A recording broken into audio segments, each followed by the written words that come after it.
सरकारी जमीनों पर अतिक्रमण के खिलाफ सीएम धामी का एक्शन, अधिकारियों को दिए कड़े कार्रवाई के निर्देश। कार्रवाई लगातार रहेगी जारी, सभी विभागों को बना दिया गया है जिम्मेदार।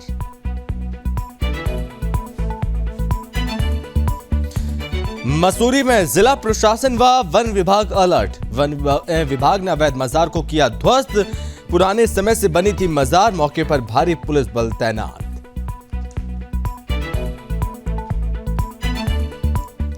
सीएम धामी से एक्टर अक्षय कुमार ने की मुलाकात। धामी के साथ खास अंदाज में नजर आए अक्षय कुमार। फिल्म हब के रूप में विकसित किए जाने पर हुई चर्चा।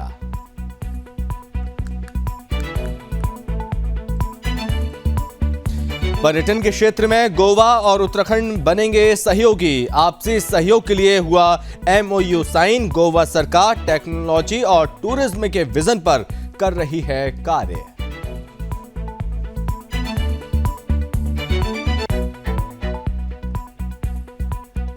उत्तराखंड को वंदे भारत एक्सप्रेस ट्रेन की सौगात। वंदे भारत एक्सप्रेस ट्रेन का सफल रहा ट्रायल। 4 घंटे में पहुंचेंगे देहरादून से दिल्ली। 25 मई को दौड़ेगी वंदे भारत एक्सप्रेस।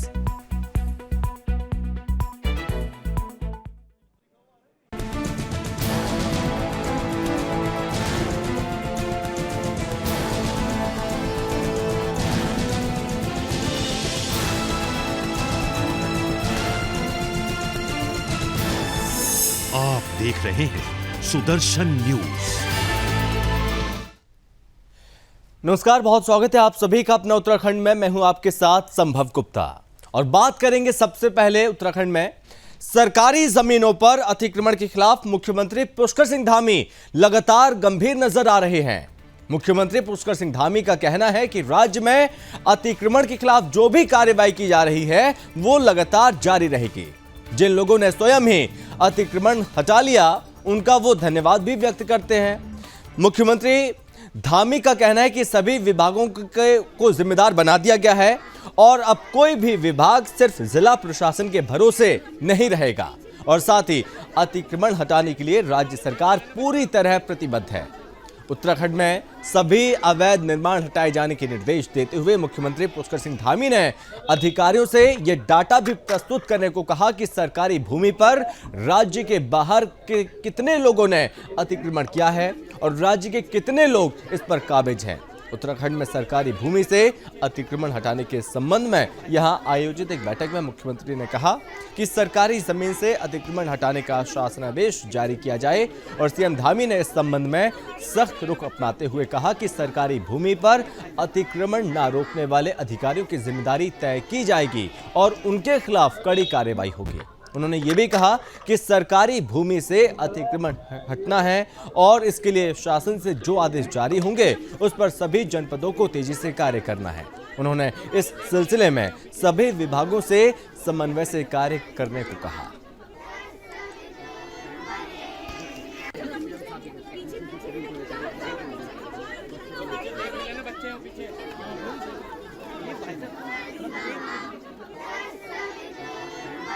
देखिए, वो पहले दिन से हमने कहा है कि अतिक्रमण है, धार्मिक चीज़ों की आड़ में जो भी अतिक्रमण है या अन्य प्रकार का अतिक्रमण है, वन भूमि पर है, किसी अन्य भूमि पर है, उसको एक हमने शुरू में कहा कि स्वतः ही उसको हटा लें और जिन्होंने हटा लिया है मैं उनका धन्यवाद करता हूं और जहां पर नहीं हटाया है उसको प्रशासन विधिवत रूप से और वैधानिक। उत्तराखंड में सरकारी जमीन पर अवैध कब्जे को हटाने को लेकर वन विभाग और साथ ही जिला प्रशासन लगातार कार्रवाई कर रहा है और उसी के तहत झड़ी पानी राजपुर रोड पर बनी सरकारी भूमि पर बनी मजार को जिला प्रशासन और वन विभाग, नगर पालिका प्रशासन और साथ ही लोक निर्माण विभाग ने ध्वस्त कर दिया। इस मौके पर भारी पुलिस बल भी तैनात रहा। आपको बता दें कि देहरादून जिले के वन आरक्षित क्षेत्र में अवैध रूप से बनी मजारों को हटाने का काम किया जा रहा है और जिसको लेकर राजपुर रोड पर काफी पुराने समय से बनी मजार को हटा दिया गया। वन विभाग के एसीएफ डॉक्टर उदय गौड़ ने बताया कि झड़ी पानी राजपुर मार्ग पर वन भूमि पर बनी मजार को हटाए जाने को लेकर पहले भी नोटिस दिया गया था। उन्होंने बताया कि मजार संचालक को मजार को तत्काल हटाने के निर्देश दिए गए थे, लेकिन फिर भी मजार को नहीं हटाया गया। फिलहाल मसूरी राजपुर मार्ग पर एक ही मजार पर कार्रवाई की गई है और क्षेत्र में जो भी अवैध निर्माण चिन्हित किए गए हैं उन पर भी कार्रवाई की जा रही है और विभाग की टीम आरक्षित वन क्षेत्र में मजार को चिन्हित करने का काम कर रही है और आगे भी अवैध कब्जे को हटाने की कार्रवाई की जाती रहेगी।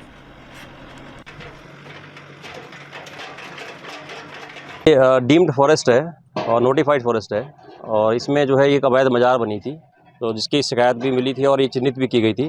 तो आज जो है इनको नोटिस भी जारी किया गया था कल तक, इनके द्वारा जो है स्वयं नहीं हटाई गई है। तो आज जो है सभी विभाग मिल करके जैसे ये उच्च आदेश प्राप्त हुए हैं उसके अनुसार जो कार्रवाई की जा रही है। तो इसमें जो है वन विभाग है, आपका नगर पालिका है और राजस्व विभाग है और PWD है, सभी लोग मिलकर के इस कार्रवाई को अंजाम दे रहे हैं। ऐसी और कार्रवाई भी है सर मसूरी में फिलहाल मुख्यमंत्री पुष्कर सिंह धामी ने सचिवालय में पालना केंद्र का उद्घाटन किया। महिला एवं बाल कल्याण विकास विभाग द्वारा यह पालना केंद्र तैयार किया गया है।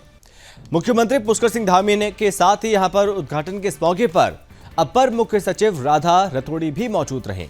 इस पालना केंद्र में छोटे बच्चों की एक्टिविटी, खेलकूद और उनकी देखभाल का इंतजाम किया गया है और सचिवालय में कार्यरत कर्मचारी अधिकारी अपने बच्चों को इस पालना में ड्यूटी के दौरान छोड़ सकेंगे। मुख्यमंत्री पुष्कर सिंह धामी ने महिला एवं बाल विकास विभाग द्वारा पालना केंद्र को तैयार करने पर बधाई दी है। मुख्यमंत्री ने कहा कि बच्चे परिजनों के करीब रहेंगे और व्यस्त भी रहेंगे, इससे सचिवालय के कामकाज और बेहतर होंगे।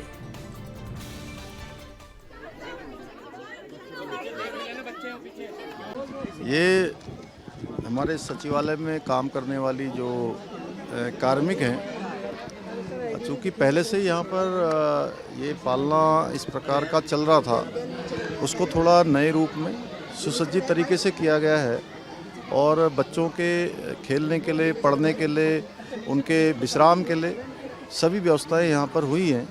इसके होने से हमारे जो नौनिहाल हैं, जो बच्चे हैं, उनको एक अच्छा परिवेश यहाँ पर मिलेगा, उनके लालन पालन में ये सहायक होगा और जो हमारी समृद्ध धरोहर है, हमारे बच्चे आगे बढ़ें, निश्चित रूप में ये उनके लिए एक बड़ा काम करेगा। मैं इस अवसर पर सभी को बहुत बधाई देता हूँ और बहुत कम समय में बहुत शानदार इसका निर्माण कार्य 18 दिनों में हुआ है। मैं उसके लिए सभी को, जो हमारा ये बाल विकास विभाग जो इसका नोडल डिपार्टमेंट है, कार्यदायी संस्था है, उनको भी बधाई देता हूं कि उन्होंने शानदार काम किया है और हमारे कार्मिकों को भी, सचिवालय के लोगों को भी और बच्चों के उज्जवल भविष्य। मुख्यमंत्री पुष्कर सिंह धामी से मंगलवार को मुख्यमंत्री आवास में प्रसिद्ध फिल्म अभिनेता अक्षय कुमार ने मुलाकात की और मुलाकात के दौरान मुख्यमंत्री पुष्कर सिंह धामी एवं अभिनेता अक्षय कुमार के बीच उत्तराखंड को नए फिल्म इंडस्ट्री हब के रूप में विकसित किए जाने पर भी चर्चा हुई। मुख्यमंत्री पुष्कर सिंह धामी ने कहा कि उत्तराखंड राज्य दिन प्रतिदिन फिल्म इंडस्ट्री के लिए एक नए शूटिंग डेस्टिनेशन के रूप में उभर रहा है और उत्तराखंड का नैसर्गिक सौंदर्य फिल्मांकन के लिए लोगों को आकर्षित कर रहा है। राज्य सरकार भी उत्तराखंड को एक बड़े फिल्म डेस्टिनेशन के रूप में विकसित करने पर विभिन्न योजनाओं पर कार्य कर रही है और इसके लिए नई फिल्म नीति पर भी कार्य किया जा रहा है। राज्य सरकार द्वारा फिल्मांकन के लिए फिल्मकारों को अनेकों सुविधाएं प्रदान की जा रही हैं। अभिनेता अक्षय कुमार ने मुख्यमंत्री को अवगत कराया कि मंगलवार को उन्हें श्री केदारनाथ धाम में बाबा केदार के दर्शन का शुभ अवसर प्राप्त हुआ। उन्होंने श्री केदारनाथ धाम में किए जा रहे पुनर्निर्माण कार्यों की प्रशंसा की। उन्होंने श्री केदारनाथ धाम में तीर्थ यात्रियों की सुविधाओं के प्रति भी राज्य सरकार द्वारा की गई व्यवस्थाओं के प्रयासों की सराहना की है। इस दौरान उन्होंने मुख्यमंत्री धामी के साथ मुख्यमंत्री आवास परिसर का भ्रमण किया।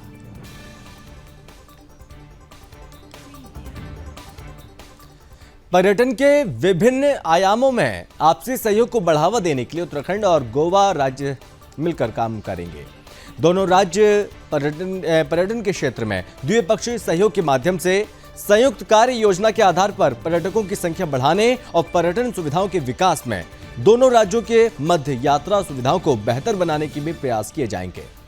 इस संबंध में मंगलवार को मुख्यमंत्री पुष्कर सिंह धामी और गोवा के पर्यटन मंत्री रोहन खोटे की उपस्थिति में MOU ज्ञापन पर हस्ताक्षर किए गए।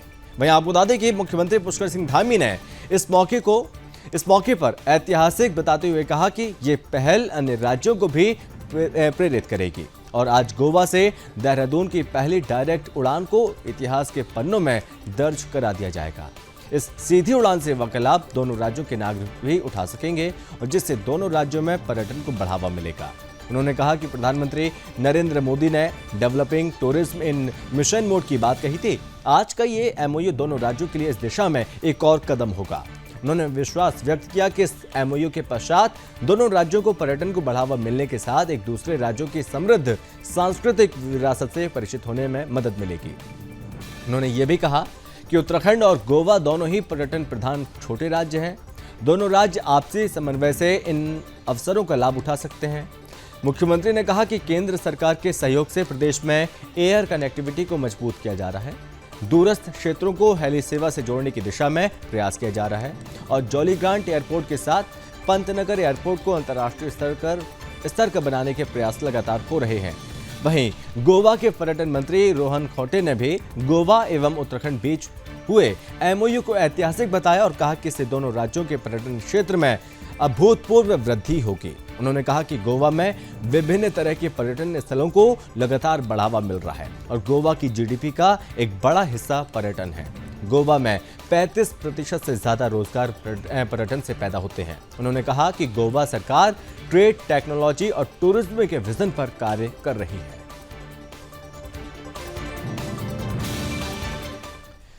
देहरादून से दिल्ली के बीच दौड़ने वाली वंदे भारत एक्सप्रेस को लेकर इंतजार की घड़ियां अब खत्म होने वाली हैं। 25 मई को पीएम मोदी इस सेमी हाई स्पीड ट्रेन को हरी झंडी दिखाने वाले हैं और आपको यह भी बता दें कि एक दिन बाद सुबह 11 बजे उत्तराखंड को पहली वंदे भारत ट्रेन की सौगात मिल जाएगी। दिल्ली देहरादून रूट पर वंदे भारत एक्सप्रेस के चलने से ट्रैवल टाइम और कम हो जाएगा। वंदे भारत एक्सप्रेस ट्रेन के उद्घाटन समारोह में मुख्यमंत्री पुष्कर सिंह धामी और केंद्रीय रेल मंत्री अश्विनी वैष्णव मौजूद रहेंगे। अभी देहरादून से दिल्ली जाने के लिए 6 ट्रेनों की सुविधा है। वंदे भारत ट्रेन 7वीं गाड़ी होगी। वंदे भारत एक्सप्रेस के चलने से दिल्ली और देहरादून के बीच यात्रा का समय घटकर सिर्फ 4.5 घंटे रह जाने की उम्मीद है और इस सुविधा के साथ दिल्ली से देहरादून पहुंचने के लिए रेल मार्ग पर सबसे तेज विकल्प बन जाएगा। देहरादून से दिल्ली के बीच वंदे भारत एक्सप्रेस ट्रेन का ट्रायल सफल रहा और आपको बता दें कि मंगलवार को यह ट्रेन सुबह 5:30 बजे नई दिल्ली स्थित आनंद विहार रेलवे स्टेशन से रवाना हुई सुबह लगभग 10 बजे देहरादून पहुंची। इस वंदे भारत एक्सप्रेस ट्रेन को करीब 300 किलोमीटर की दूरी तय करने में 4 घंटे 30 मिनट लगे।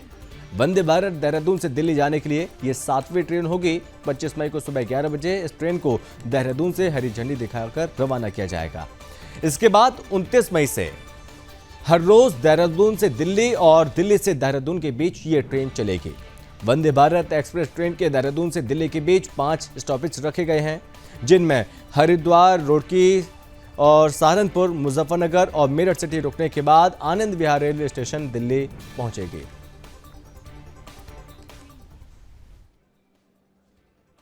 मैं इसी ट्रेन में अभी दिल्ली से देहरादून तक आया हुआ हूँ।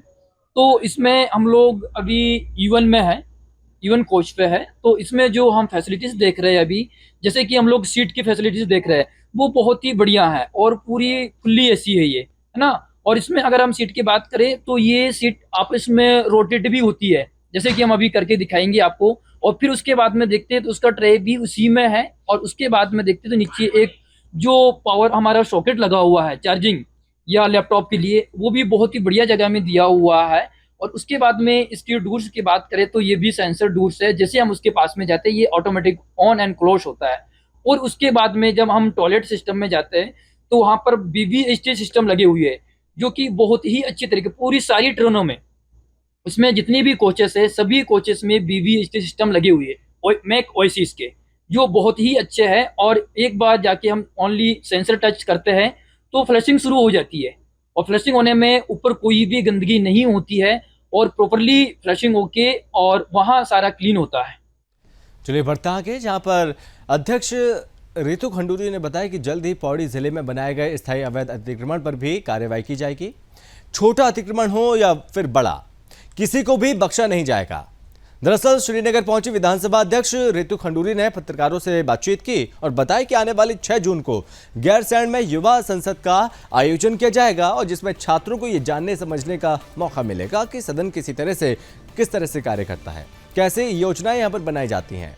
इन सब की जानकारी छात्रों को मिलेगी। और साथ ही विधानसभा अध्यक्ष ने बताया कि देहरादून और गैरसैंण विधानसभा के लिए कितने कर्मचारियों की आवश्यकता है, इसका आकलन भी किया जाएगा। और साथ ही साथ विधानसभा सत्र को डिजिटलाइज करने की भी कोशिश की जा रही है। रितु खंडूरी ने बताया कि जल्द ही एक क्लिक पर लोगों को जब से राज्य बना है तब से अभी तक विधानसभा सत्र के अंदर हुई गतिविधियों की पूरी जानकारी मिल पाएगी।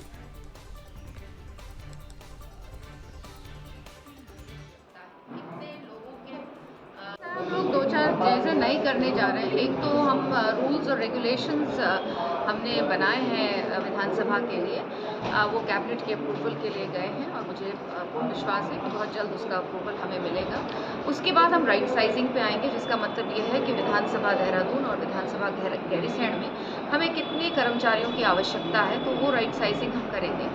और तीसरी चीज़ जो मैं कर रही हूँ वो हम डिजिटलाइजेशन कर रहे हैं। पहले हम चाहेंगे कि हमारा जो पूरा सत्र जो चलता है वो डिजिटल हो जाए, तो उस पर हम लोग लगे हुए हैं। साथ ही साथ पूरे जितने कागजात हमारे पास 2000 से पड़े हैं जब से उत्तराखंड बना है, सारा डिजिटाइज हो जाए और एक क्लिक पर, एक बटन पर जिसको भी आवश्यकता हो, चाहे वो सवाल जवाब 2000 में किसी ने पूछे हो, चाहे वो याचिका कभी 2012-13 कभी किसी ने लगाई होगी, इस तरह से एक बटन पर वो चीज़ें हमको अवेलेबल हो जाएं।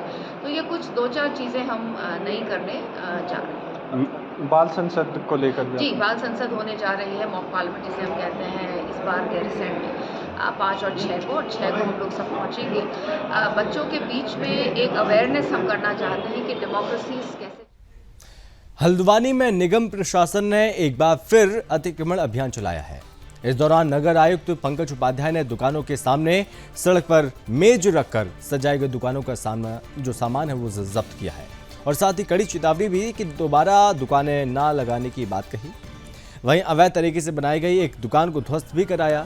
इस दौरान अचानक हुई कार्रवाई को देखते हुए बाकी दुकानदारों ने सड़कों पर सजाई दुकानों को तुरंत समेट लिया और इधर कई दुकानदारों ने आरोप भी लगाया कि प्रशासनिक टीम ने केवल बाजार की दाहिनी तरफ की दुकानों पर ही कार्रवाई की है। नगर आयुक्त पंकज उपाध्याय का कहना है कि किसी भी सूरत में अतिक्रमण बर्दाश्त नहीं किया जाएगा और अवैध दुकानों पर भी कार्रवाई की जाएगी। इस मौके पर अतिक्रमण हटाने वाली टीम में city magistrate Richa Singh, police team भी शामिल रही।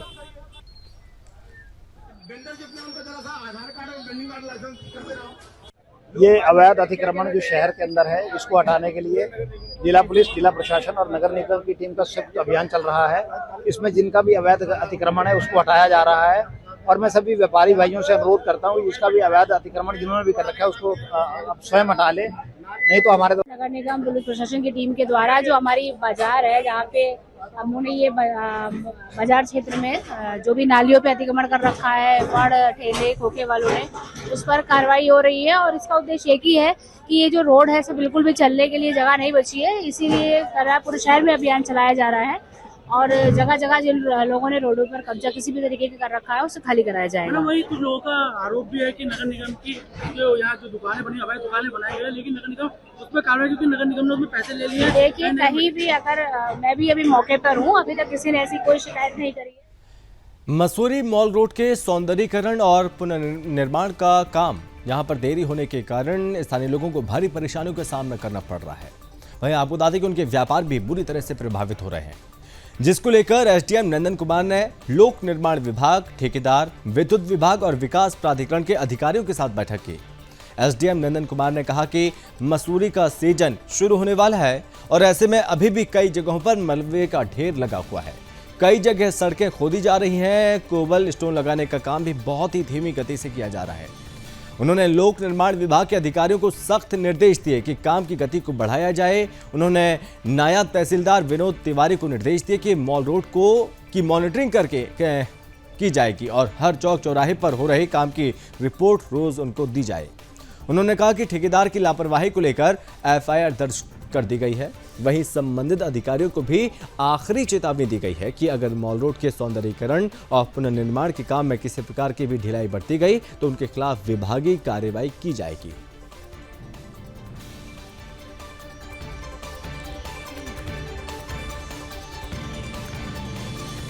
इस पे निरंतर हमारी मॉनिटरिंग चल रही है, क्योंकि मॉल रोड अत्यंत महत्वपूर्ण एक रोड है। टूरिस्ट को लेके भी और पर्यटन सीजन भी आ गया है, इसमें जो पहले डीवीएम की कार्रवाई तो हमने स्टार्ट खत्म कर दी थी, बट अभी क्योंकि उसमें सौंदर्यीकरण में कॉबलिंग का काम होना है और जो साइड में पेवमेंट्स हैं उसका भी निर्माण चल रहा है, तो उसमें कुछ अनियमितताएं भी सामने आई हैं और मलबा निस्तारण के संदर्भ में भी। तो उसी के क्रम में हमने आज जो संबंधित ठेकेदार हैं और जो संबंधित विभाग के इंजीनियर्स हैं उनको सख्त निर्देश दिए हैं कि आपका जो हीप्स या जो मतलब डंप पड़ा रहता है उसको।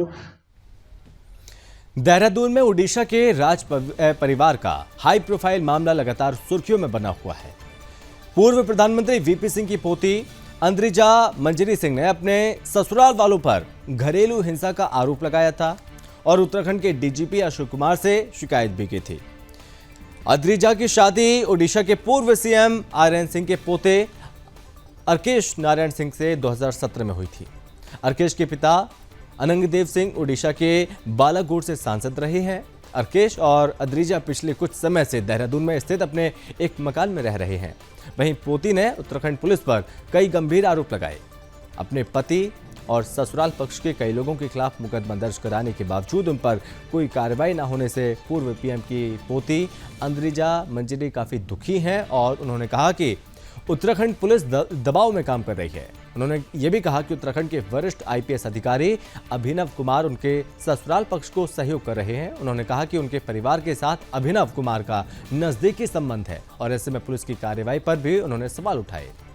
आपको बता दें कि देहरादून के राजपुर थाने में अंद्रिजा मंजरी ने अपने पति और ससुराल वालों के खिलाफ मारपीट, गाली गलौज और हमला करने के आरोप लगाकर केस दर्ज करवाया है।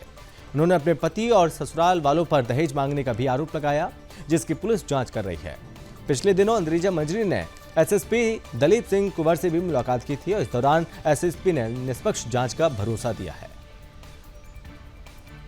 आपको ऑटोमेटिकली जानना चाहिए कि एक लेडी कांस्टेबल जानी चाहिए, बस जस्टिस चाहिए कि अगर मेरे को इतना कुछ मैं सह रही हूँ तो कितने और लेडीज सहते होंगे और कोई हेल्प भी नहीं है। अगर ये पूरा इस्टेब्लिशमेंट पुलिस को, क्योंकि आपके इन्फ्लुएंस है, आप किसी को जानते हो, क्योंकि यहाँ जैसे मैंने पहले भी कहा है कि हमारे जो जेठ भी है वो एक आईपीएस ऑफिसर के साथ उनको बहुत अच्छे से जानते, क्योंकि एक ही स्कूल में यहाँ देहरादून में पढ़े हैं अभिनव कुमार जी, वो भी इनकी इन्वॉल्वमेंट है, क्योंकि इनको भी मालूम है कि ये एक तरफ हो गया है कि हम जानने चाहते कि इतने हायर अप लोग आईपीएस ये मुद्दे पे क्यों इन्वॉल्व हो रहे हैं। मुझे जानना है कि आपकी क्या लेन देन है। मैं आपको नहीं जानती, पर आप अपने नेटवर्क से, अपने लोगों से ये पूरा मैनेज्ड हो रहा है and that is not helping me gate justice, जिसके लिए मैं आज। खबर उत्तरकाशी से है, जहां पर चारधाम यात्रा के बीच अवैध नशे व मादक पदार्थों की मादक द्रव्यों की तस्करी करने वालों के विरुद्ध उत्तरकाशी पुलिस लगातार कार्रवाई कर रही है। थाना बडकोट पुलिस ने एक आरोपी को स्मैक के साथ गिरफ्तार किया है, जबकि दूसरे आरोपी को जान की चट्टी से अवैध शराब के साथ गिरफ्तार किया है। दरअसल पुलिस अधीक्षक अर्पण यदुवंशी के निर्देश पर पुलिस ने नशे के सौदागरों की गिरफ्तारी के लिए व्यापक स्तर पर धरपकड़ अभियान चला रखा है। चारधाम यात्रा के दौरान अवैध नशे व अन्य संदिग्ध गतिविधियों की रोकथाम के लिए प्रत्येक थाना व कोतवाली पर स्पेशल टीमें गठित की गई हैं।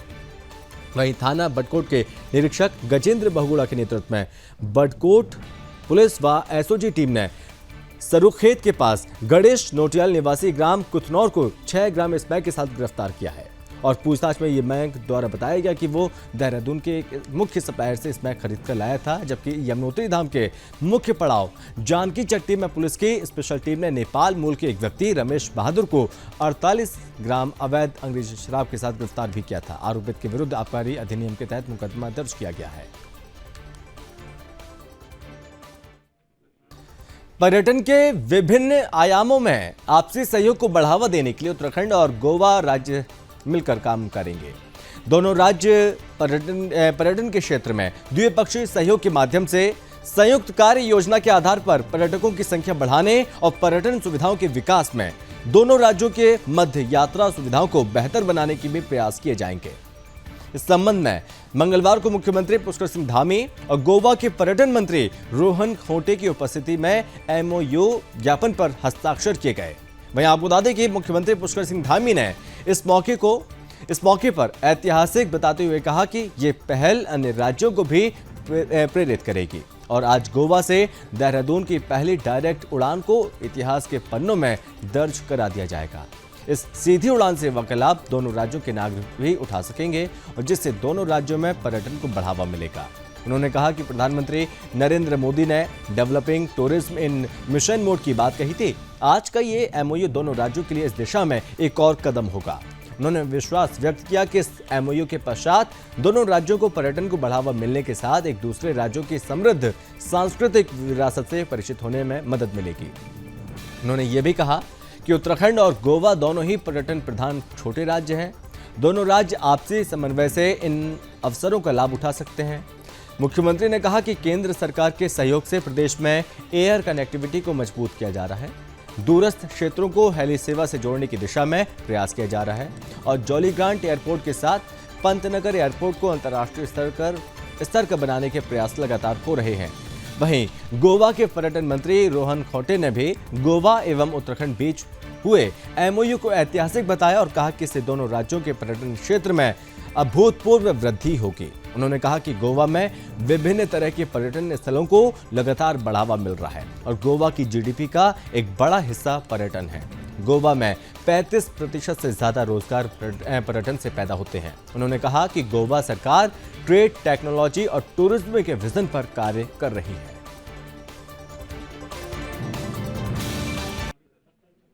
कल जो है कोतवाली पुलिस और SOG और ANTF की संयुक्त टीम ने तिलोद के पास से एक ड्रग सप्लायर को गिरफ्तार किया है जिसका नाम मयंक नौटियाल है और इसके कब्जे से करीबन 9.5 ग्राम अवैध स्मैक बरामद की गई है।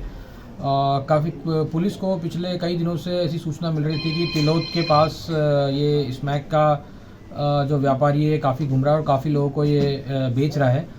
तो इससे हमने जो है वहाँ पे हमारी टीम लगाई और उसी टीम को कल जो है सफलता मिली और इसके कब्जे से हमने 950 ग्राम अवैध स्मैक बरामद की गई है। इसकी बरामदगी के आधार पर हमने कोतवाली। खबर खटीमा से है जहां पर कुछ ग्रामीणों एवं पिटिशनर ने आकर उप जिलाधिकारी को भूमाफियाओं के संबंध में ज्ञापन सौंपा। आपको बता दें कि खटीमा में इन दिनों भूमाफिया सक्रिय होते जा रहे हैं। माफियाओं द्वारा एक पूर्वांचल समाज के व्यक्ति की जमीन को राणा थारू समाज के व्यक्ति से मिलकर अपने नाम रजिस्ट्री करवा ली। दरअसल भूमाफियाओं द्वारा पूर्वांचल समाज के व्यक्ति से इस जमीन की खरीद फरोख्त करने का प्रयास किया गया, उसको डराया धमकाया गया, जमीन बेचने को उसे मजबूर कर दिया। तो भूमाफियाओं द्वारा ग्रामीणों को फर्जी चेक पकड़ा दिया गया, जो चेक बैंक में बाउंस हो गया। फिलहाल ग्रामीणों ने SDM से गुहार लगाई है।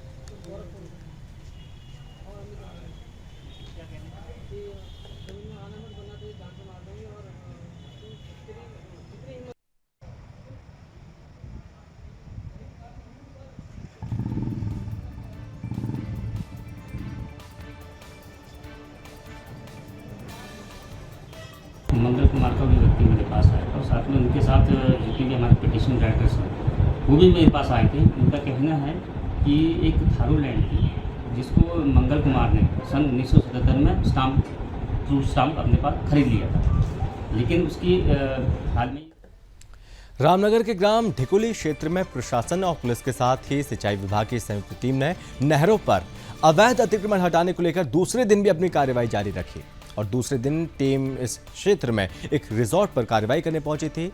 तब भी रिजॉर्ट संचालक और टीम के बीच तीखी नोकझोंक देखने को मिली, लेकिन प्रशासनिक टीम ने अपनी कार्यवाही को जारी रखते हुए अतिक्रमण ध्वस्त करने की कार्रवाई की। मामले में सिंचाई विभाग के अधिशासी अभियंता तरुण कुमार बंसल ने बताया कि विभाग से क्षेत्र में 55 अतिक्रमण चिन्हित किए गए थे, जो सभी ध्वस्त करने की कार्रवाई की गई है। उन्होंने ये भी कहा कि आज टीम के साथ कुछ लोगों ने नोकझोंक भी की, जिसको लेकर एक रिसोर्ट संचालक के खिलाफ कोतवाली पुलिस को तहरीर सौंपी गई। पुलिस मामले की जांच में जुटी हुई है।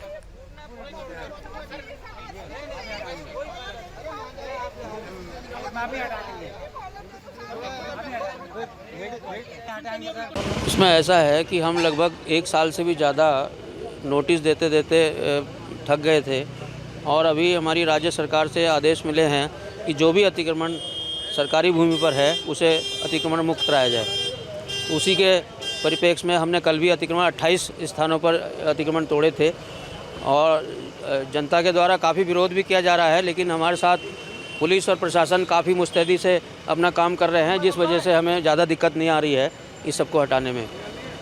हाँ, यहाँ पर 55 हमारे चिन्हित हैं, जिसमें से हमने 28 कल तोड़ दिए हैं, बाकी आज कर रहे हैं। संभवतः आज हम इसको ड्यूगली क्षेत्र को पूरा कर लेंगे। जो एफआईआर के विषय में मुझे ये कहना है कि एक रिसोर्ट जिसका नाम विलेज वाटिका है, इनको पिछली बार भी हमने नोटिस दिया था, 2 बार नोटिस चस्पा कराया। G20 में भी इनकी पूरी कार्रवाई होने वाली थी, लेकिन कुछ इन्होंने दबाव बना के उस कार्रवाई को रोक दिया था। आज इनका जो है पूरा ध्वस्त कर दिया। और इसी के साथ इस बुलेटिन में बस इतना ही। आप देखते रहिए सुदर्शन न्यूज। जय हिंद।